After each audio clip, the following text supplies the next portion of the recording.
ओम शांति। बाबा good morning. आज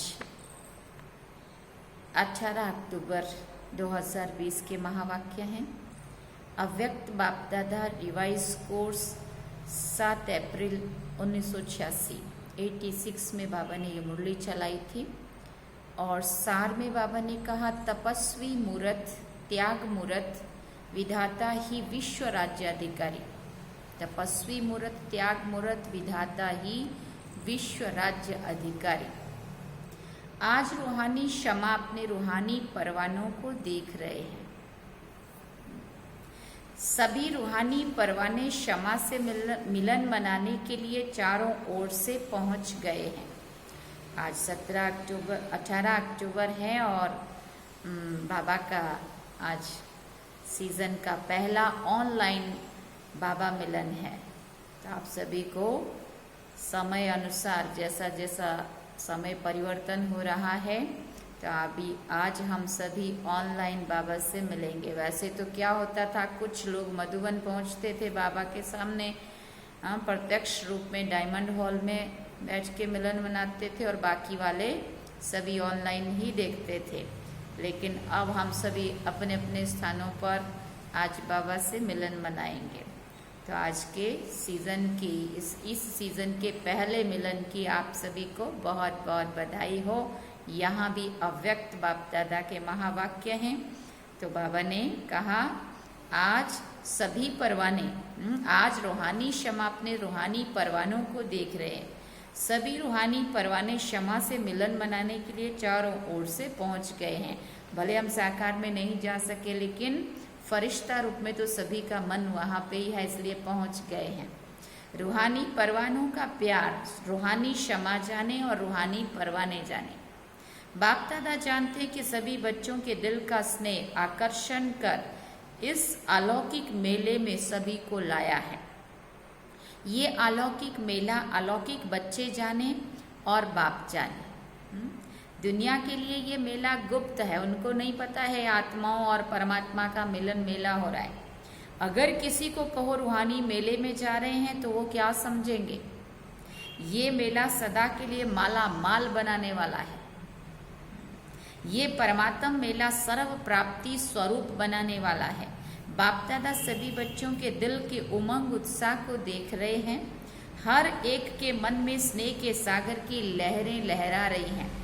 ये बाप दादा भी देख रहे हैं और जानते भी हैं। क्या जानते हैं कि लगन ने विघ्न विनाशक बनाए मधुबन निवासी बना लिया है।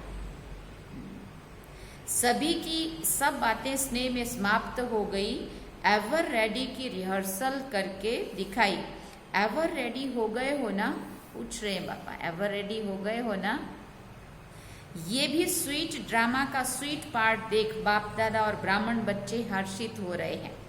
स्नेह के पीछे सब बातें सहज भी लगती हैं और प्यारी भी लगती हैं। जो ड्रामा बना वो ड्रामा, वाह कितनी बार ऐसे दौड़े दौड़े आए हैं। ट्रेन में आए हैं या पंखों से उड़ के आए हैं? फिर बाबा पूछते हैं। इसको कहा जाता है, जहाँ दिल है वहाँ असंभव भी संभव हो जाता है। स्नेह का स्वरूप तो दिखाया, अब आगे क्या करना है? जो अब तक हुआ वो श्रेष्ठ है और श्रेष्ठ रहेगा। अब समय प्रमाण सर्व स्नेही सर्वश्रेष्ठ बच्चों से बाप दादा और विशेष क्या चाहते हैं? वैसे तो पूरी सीजन में समय प्रति समय इशारे देते हैं। अब उन इशारों को प्रत्यक्ष रूप में लाने का, रूप में देखने का समय आ रहा है। स्नेही आत्माएं हो, सहयोगी आत्माएं हो, सेवाधारी आत्माएं भी हो, अभी महातपस्वी आत्माएं बनो। क्या होमवर्क मिला? बाबा ने कहा सभी स्नेही भी हैं, सहयोगी भी हैं, सेवाधारी भी हैं, लेकिन अभी महान तपस्वी आत्माएं बनो। अपने संगठित स्वरूप के तपस्या की रूहानी ज्वाला से सर्व आत्माओं को दुख अशांति से मुक्त करने का महान कार्य करने का ये समय है। जैसे एक तरफ खूने नाहक खेल की लहर बढ़ती जा रही है, देख रहे हैं चारों तरफ सर्वात्माएं अपने को बेसहारा अनुभव कर रही हैं। ऐसे समय पर सभी सहारे की अनुभूति कराने के निमित्त आप महातपस्वी आत्माएं हो। अभी जैसे देखो इस वायरस ने सबको हिलाया और जैसे ही किसी को पॉजिटिव आता था या आता है तो घर वाले भी दूर, रिश्ते नाते सब एक बाजू और बिल्कुल अकेला हो जाना पड़ता है, कोई किसी के साथ नहीं होता। उस समय अगर परमात्मा की याद है, परमात्मा का साथ है तो सभी संबंधों का अनुभव हम बाबा से कर सकते हैं। हाँ, नहीं तो बाबा कहते उन आत्माओं को जरूरत है आपके इस अविनाशी सहारे की। तो तपस्या द्वारा, मनसा सेवा द्वारा उन आत्माओं को वो अनुभूति कराएं कि वो अकेले नहीं है, भगवान उनके साथ है, या आप फरिश्ते रूप में जाकर के उन्हों की वो शक्ति दे रहे हैं या वो शांति दे रहे हैं। तो बाबा कहते ऐसे समय पर सभी सहारे की अनुभूति कराने के निमित्त आप महान तपस्वी आत्माएं हो। चारों ओर इस तपस्वी स्वरूप द्वारा आत्माओं को रूहानी चैन अनुभव कराना है। सारे विश्व की आत्माएं प्रकृति से, वायुमंडल से, मनुष्य आत्माओं से, अपने मन की कमजोरियों से, तन से, इन सब से बेचैन है। ऐसी आत्माओं को सुख चैन की स्थिति का 1 सेकंड भी अनुभव कराएंगे तो आपका दिल से वो बार बार शुक्रिया करेंगे। बहुत कोई तड़फ रहा हो, हाँ, जैसे जब सांस नहीं आ रही हो और फिर वेंटिलेटर पे रखते हैं और वो सांस जब लगती आ जाती है तो कितना अच्छा लगता है, रिलैक्स। तो बाबा ने कहा उन तड़फती हुई आत्माओं को 1 सेकंड की भी आपके द्वारा अनुभूति होगी तो भी उनको रिलैक्स फील होगा, तो वो शुक्रिया मानेंगे। वर्तमान समय संगठित रूप के ज्वाला स्वरूप की आवश्यकता है। अभी विधाता के बच्चे विधाता स्वरूप में स्थित रहकर हर समय देते जाओ, अखंड महालंगर लगाओ, क्योंकि रॉयल भिखारी बहुत है। लंगर किसके लिए लगता है? कोई भी आते जाते खाते जाए। तो बाबा कहते अभी अखंड लंगर लगा दो, क्योंकि रॉयल भिखारी बहुत है। सिर्फ धन के भिखारी भिखारी नहीं होते हैं, लेकिन मन के भिखारी अनेक प्रकार के हैं। सुना? अप्राप्त आत्माएं प्राप्ति की बूंद की प्यासी बहुत हैं, इसलिए अभी संगठन में विधातापन की लहर फैलाओ। जो खजाने जमा किए हैं वो जितना मास्टर विधाता बनकर देते जाएंगे उतना भरता जाएगा, ये देने से खुटेगा नहीं और बढ़ेगा। कितना बाबा ने कहा कितना सुना है, अभी करने का समय है। आज तक कितने वर्षों से हम सुनते आए, लेकिन बाबा कहते हैं अभी करने का समय है। तपस्वी मुहूर्त का अर्थ है तपस्या द्वारा शांति के शक्ति की किरणें चारों ओर फैलती हुई अनुभव में आए। सिर्फ स्वयं के प्रति याद स्वरूप बन शक्ति लेना व मिलन मनाना वो अलग बात है, वो तो सिर्फ हमने अपने लिए किया, लेकिन तपस्वी स्वरूप औरों को देने का स्वरूप है। जैसे सूर्य रोशनी विश्व रोशनी को जैसे सूर्य विश्व को रोशनी की और अनेक विनाशी प्राप्तियों की अनुभूति कराता है, ऐसे महान तपस्वी रूप द्वारा प्राप्ति की किरणों की अनुभूति कराओ। इसके लिए पहले जमा का खाता बढ़ाओ। अब दूसरों को प्राप्ति कैसे हो सकेगी अपने द्वारा, जब अपने पास इतना स्टॉक होगा। तो बाबा ने कहा आपकी स्थिति इतनी ऊंची हो जो आपके द्वारा उन्हों को यह अनुभूति हो। ऐसे नहीं कि याद से व ज्ञान के मनन से स्वयं को श्रेष्ठ बनाया, माया जीत विजयी बनाया। इसी में सिर्फ खुश नहीं रहना, लेकिन सर्व खजानों में सारे दिन में कितनों के प्रति विधाता बने। सभी खजाने हर रोज कार्य में लगाए व सिर्फ जमा को देखकर खुश हो रहे हैं। अभी ये चार्ट रखो कि खुशी का खजाना, शांति का खजाना, शक्तियों का खजाना, ज्ञान का खजाना, गुणों का खजाना, सहयोग देने का खजाना कितना बांटा, कितना बढ़ाया, अर्थात कितना बढ़ाया, क्योंकि जितना इन सब खजानों को बांटेंगे उतना ये सब बढ़ेंगे। इनसे वो कॉमन चार्ट जो रखते हो वो स्वतः ही श्रेष्ठ हो जाएगा। परोपकारी बनने से स्व उपकारी स्वतः ही बन जाते। समझा? अभी कौन सा चार्ट रखना है? बाबा पूछ रहे हैं अभी कौन सा चार्ट रखना है। तो बाबा ने कहा यह तपस्वी स्वरूप का चार्ट है, विश्व कल्याणकारी बनना। तो कितनों का कल्याण किया, वह स्व कल्याण में ही समय जा रहा है, पूछ रहे हैं बाबा। और कितनों का कल्याण किया, कहीं ऐसा तो नहीं है कि अपना ही कल्याण करने में टाइम जा रहा है। स्व कल्याण करने का समय बहुत बीत चुका, अभी विधाता बनने का समय आ गया है। इसलिए बाप दादा फिर से समय का इशारा दे रहे हैं। अगर अब तक भी विधातापन की स्थिति का अनुभव नहीं किया तो अनेक जन्म विश्व राज्याधिकारी बनने के पद्मा पदम भाग्य को प्राप्त नहीं कर सकेंगे, क्योंकि विश्व महाराजन विश्व के माता पिता अर्थात विधाता हैं। अब के विधातापन का संस्कार अनेक जन्म प्राप्ति कराता रहेगा। अगर अभी तक लेने के संस्कार कोई भी रूप में है, नाम लेवता, शान लेवता व किसी भी प्रकार के लेवता के संस्कार विधाता नहीं बनाएंगे।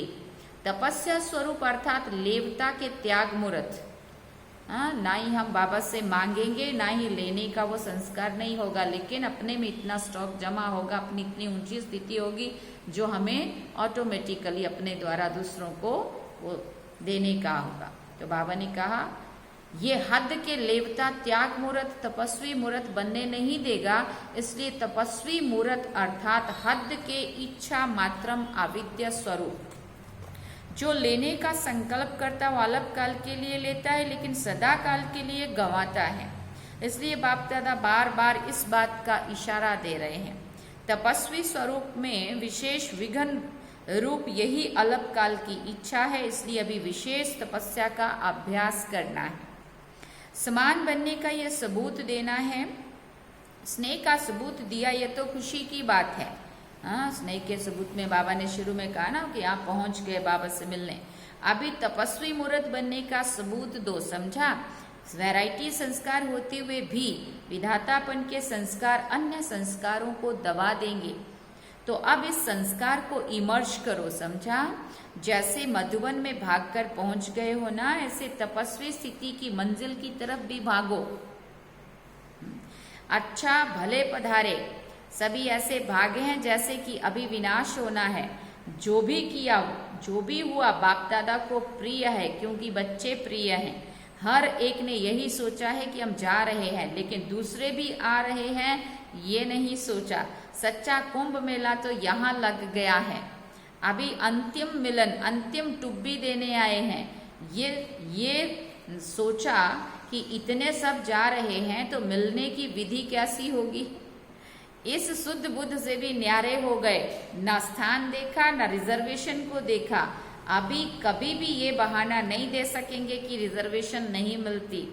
ड्रामा में ये भी एक रिहर्सल हो गई। संगम युग पर अपना राज्य नहीं है, स्वराज्य है, लेकिन धरनी पर राज्य तो नहीं है ना बाप दादा को स्व का रथ है, पराया राज्य पराया तन है। इसलिए समय प्रमाण नई विधि का आरंभ करने के लिए ये सीजन हो गई। नई विधि का आरंभ हो रहा है ना। वैसे भी इस सीजन में देखो, पहले तो 2-3 साल फिर भी वीडियोस रिकॉर्डेड हम वहाँ से सामने बैठे सुन रहे थे, लेकिन अब देखो अपनी अपनी जगह पे ही सुनना है। कम से कम पहले डायमंड हॉल में स्कूल में तो बैठने को मिलता था, अब तो वो भी नहीं। बाबा कहते यहाँ तो पानी का भी सोचते रहते, वहाँ तो झरनों में नहाएंगे। जो भी जितने भी आए हैं बाप दादा स्नेह के रिस्पॉन्ड में स्नेह से स्वागत करते हैं। अभी समय दिया है विशेष फाइनल इम्तिहान के पहले तैयारी करने के लिए। देखो बाबा बिल्कुल स्मीप की बातें कर रहे हैं। फाइनल पेपर के पहले टाइम देते हैं ना, छुट्टी देते हैं ना। स्कूल में जब पढ़ते हैं तो जब लास्ट में फाइनल पेपर होते हैं थोड़े दिन पहले से छुट्टी दे देते हैं, पढ़ाना बंद कर देते हैं। बस अब खुद को तैयारी करो, और दिन रात बच्चे लग जाते हैं तैयारी में। तो बाप दादा अनेक राजों से ये विशेष समय दे रहे हैं। कुछ गुप्त राज हैं, कुछ प्रत्यक्ष राज हैं, लेकिन विशेष हर एक इतना अटेंशन रखना कि सदा बिंदु लगाना है, अर्थात बीती को बीती करने का बिंदु लगाना है और बिंदु स्थिति में स्थित होकर राज्य अधिकारी बनकर कार्य करना है। सर्व खजानों के बिंदु, सर्वप्रति विधाता बन, सिंधु बन, सभी को भरपूर बनाना है। तो बिंदु और सिंधु ये दो बातें विशेष स्मृति में रख श्रेष्ठ सर्टिफिकेट लेना है। सदा ही श्रेष्ठ संकल्प की सफलता से आगे बढ़ते रहना है। तो बिंदु बनना, सिंधु बनना ये सर्व बच्चों प्रति वरदाता का वरदान है। वरदान लेने के लिए भागे होना, यही वरदाता का वरदान सदा स्मृति में रखना। अच्छा, चारों ओर के सर्व स्नेही सहयोगी बच्चों को, सदा बाप की आज्ञा का पालन करने वाले आज्ञाकारी बच्चों को, सदा फ्राक दिल बड़े दिल से सर्व खजाने बांटने वाले महान पुण्य आत्माएं बच्चों को, सदा बाप समान बनने के उमंग उत्साह से उड़ती कला में उड़ने वाले बच्चों को विधाता वरदाता सर्व खजानों के सिंधु बाप दादा का याद प्यार और नमस्ते। हम रूहानी बच्चों की भी रूहानी माता पिता बाप दादा को दिलवा जान सीखवा प्रेम से याद प्यार, गुड मॉर्निंग, नमस्ते, थैंक्स बाबा। अभी अव्यक्त बाप दादा के साथ पार्टियों की मुलाकात है। बाबा ने पूछा, बाबा ने कहा, अपने को पद्मा पदम भाग्यशाली अनुभव करते हो ना, क्योंकि देने वाला बाप इतना देता है जो एक जन्म तो भाग्यवान बनते ही हो, लेकिन अनेक जन्म तक यह अविनाशी भाग्य चलता रहेगा। ऐसा अविनाशी भाग्य कभी स्वप्न में भी सोचा था? असंभव लगता था ना, लेकिन आज संभव हो गया। तो ऐसी श्रेष्ठ आत्माएं ये खुशी रहती है, ये ऐसी श्रेष्ठ आत्माएं हैं, ऐसी खुशी रहती है। कभी किसी भी परिस्थिति में खुशी गायब तो नहीं होती है, बाबा पूछते। क्योंकि बाप द्वारा खुशी का खजाना रोज मिलता रहता है, तो जो चीज रोज मिलती हो वो तो बढ़ेगी ना। कभी भी खुशी कम हो नहीं सकती, क्योंकि खुशियों के सागर द्वारा मिलता ही रहता है, अखुट है। कभी भी किसी भी बात में फिक्र में रहने वाले नहीं है। प्रॉपर्टी का क्या होगा, परिवार का क्या होगा, ये भी फिक्र नहीं है, बेफिक्र। पुरानी दुनिया का क्या होगा, फिर बाबा ने कहा परिवर्तन तो होगा ही ना। पुरानी दुनिया में कितना भी श्रेष्ठ हो, लेकिन सब पुराना ही है, इसलिए बेफिक्र बन गए हैं। पता नहीं आज हैं कल रहेंगे नहीं रहेंगे, ये भी फिक्र नहीं है। जो होगा अच्छा होगा, ब्राह्मणों के लिए सब अच्छा है, कुछ भी बुरा नहीं हो सकता। आप तो पहले ही बादशाह हो, अभी भी बादशाह, भविष्य में भी बादशाह। जब सदा के लिए बादशाह बन गए तो बेफिक्र हो गए ना। तो ऐसी बादशाही जो कोई छीन नहीं सकता, कोई बंदूक से बादशाही उड़ा नहीं सकता। इसी यही खुशी सदा रहे और औरों को भी देते जाओ, औरों को भी बेफिक्र बादशाह बनाओ। अच्छा, फिर बाबा ने कहा सदा अपने को बाप दादा की छत्र छाया में रहने वाली श्रेष्ठ आत्माएं अनुभव करते हो। ये याद की छत्र छाया सर्व विघ्नों से सेव कर देती है। किसी भी प्रकार का विघ्न छत्र छाया में रहने वाले के पास आ नहीं सकता। छत्र छाया में रहने वाले निश्चित विजयी हैं ही। तो ऐसे बने हैं? फिर पूछा बाबा ने, छत्र छाया से अगर संकल्प रूपी पांव भी निकाला तो माया वार कर लेगी। किसी भी प्रकार की परिस्थिति आवे तो छत्र छाया में रहने वाले के लिए मुश्किल से मुश्किल बात भी क्या होगा, सहज हो जाएगी। पहाड़ समान बातें रूई के समान अनुभव होंगी। ऐसी छत्र छाया की कमाल है। जब ऐसी छत्र छाया मिले तो क्या करना चाहिए? चाहे अलग काल की कोई भी आकर्षण हो, लेकिन बाहर निकला तो गया, इसलिए अलग काल की आकर्षण को भी जान गए हो।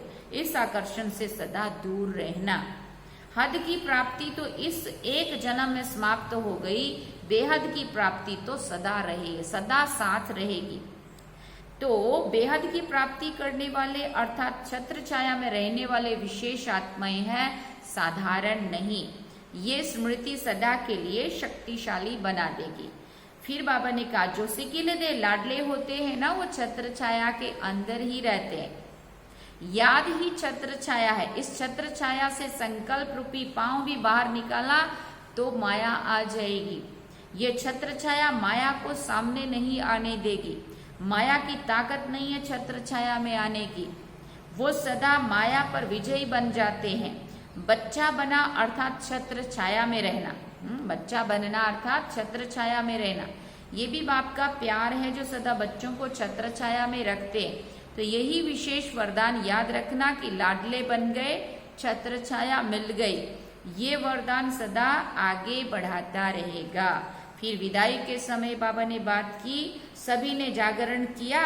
आपके भक्त जागरण करते हैं तो भक्तों को सिखाने वाले तो इष्ट देव ही होते हैं ना। वैसे भी नवरात्रे शुरू हो गए, इसलिए आप सभी को दूसरे नवरात्रे की आज बहुत बहुत बधाई हो। बाबा कहते नवरात्रि में बहुत सारे लोग जागरण करते हैं, तो बाबा कहते यहाँ जब इष्ट देव जागरण करें तब वो भक्त कॉपी करेंगे। तो सभी ने जागरण किया, अर्थात अपने खाते में जमा की कमाई जमा की। तो आज की रात कमाने की सीजन की रात हो गई। जैसे कमाई की सीजन होती है ना, तो सीजन में जागना ही होता है। तो ये कमाई की सीजन है, इसलिए जागना अर्थात कमाना। तो हर एक ने अपने अपने यथाशक्ति जमा किया और यही जमा किया हुआ महादानी बन औरों को भी देते रहेंगे और स्वयं भी अनेक जन्मों तक खाते रहेंगे। अभी सभी बच्चों को परमात्मा मेले के गोल्डन चांस की गोल्डन गुड मॉर्निंग कर रहे हैं। वैसे तो गोल्डन से भी डायमंड मॉर्निंग है, स्वयं भी डायमंड हो और मॉर्निंग भी डायमंड है और जमा भी डायमंड ही करते हो, तो सब डायमंड ही डायमंड है, इसलिए डायमंड मॉर्निंग कर रहे हैं। ठीक है, आप सभी को आज डायमंड मॉर्निंग। अच्छा, फिर बाबा ने वरदान दिया, संकल्प को भी चेक कर व्यर्थ के खाते को समाप्त करने वाले श्रेष्ठ सेवाधारी भव। श्रेष्ठ सेवाधारी वो है जिसका हर संकल्प पावरफुल हो, एक भी संकल्प कहाँ भी व्यर्थ ना जाए, क्योंकि सेवाधारी अर्थात कौन? विश्व की स्टेज पर एक्ट करने वाले। सारी विश्व आपको कॉपी करती है। यदि आपने एक संकल्प व्यर्थ किया तो सिर्फ अपने प्रति नहीं किया, लेकिन अनेकों के निमित्त बन गए। इसलिए अब व्यर्थ के खाते को समाप्त कर श्रेष्ठ सेवाधारी बनो। फिर बाबा ने स्लोगन में कहा, सेवा के वायुमंडल के साथ बेहद के वैराग्य वृत्ति का वायुमंडल बनाओ। सेवा के वायुमंडल के साथ बेहद के वैराग्य वृत्ति का वायुमंडल बनाओ। अच्छा, ओम शांति। ये थे आज के बाबा के महावाक्य। और आज सूचना में है, आज मास का तीसरा रविवार है। सभी राजयोगी तपस्वी भाई बहनें शाम को 6:30 से 7:30 बजे तक विशेष योग अभ्यास के समय मास्टर सर्वशक्तिवान के शक्तिशाली स्वरूप में स्थित होकर